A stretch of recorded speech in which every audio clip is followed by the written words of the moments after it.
দর্শক, জলদস্যুতা ছেড়ে আসা ১২৭ জনকে ঈদ উপহার দিল র্যাব। দ্রুত মামলা প্রত্যাহারের দাবি জানান সাবেক দস্যুরা। র্যাব জানায়, মামলা প্রত্যাহারের আইনি প্রক্রিয়া শেষ পর্যায়ে। র্যাব ৭-এর এলিট হলে এক অনুষ্ঠানে তারা এসব কথা বলেন। চট্টগ্রাম প্রতিনিধি আকরাম হোসাইনের রিপোর্টে বিস্তারিত।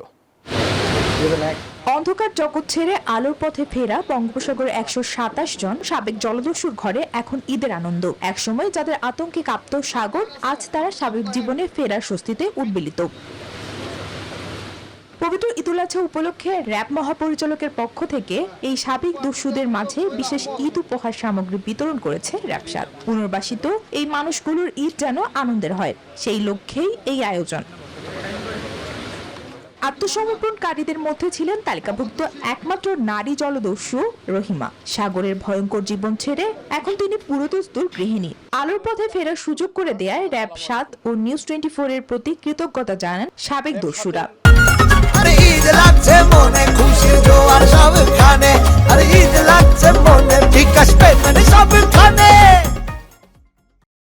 আমরা আত্মসমর্পণ করার আগে যে আমাদের দিন গেছে, মানে সময় গেছে, মানে বাচ্চাদের সাথে আমরা দেখা করতে পারতাম না, পরিবারের সাথে দেখা করতে পারতাম না। র্যাব আমাদেরকে যেভাবে এখনো হেল্প করতেছে, এইভাবে করলে আমরা আরো সামনে ভালো দিন যাপন করবো।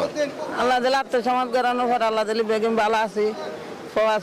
আল্লাহ আল্লাহ যা আল্লাহ আর ফজলের সুখী লেখে। অনুষ্ঠানে র্যাব ৭-এর অধিনায়ক জানান, অপরাধীদের জন্য সামনে কঠিন সময় আসছে, কোনো অপরাধীকে ছাড় দেয়া হবে না।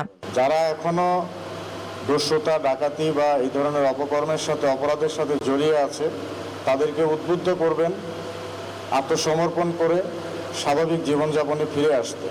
জলদস্যু মুক্ত নিরাপদ বঙ্গোপসাগর ধরে রাখার পাশাপাশি আত্মসমর্পণকারীরা যেন সমাজের মূল স্রোতে মাথা উঁচু করে বাঁচতে পারেন, সেই প্রচেষ্টা অব্যাহত রাখার প্রত্যয় র্যাবের। তাদেরকে আমরা সবসময় ওয়েলকাম করছি। Desk report, news 24।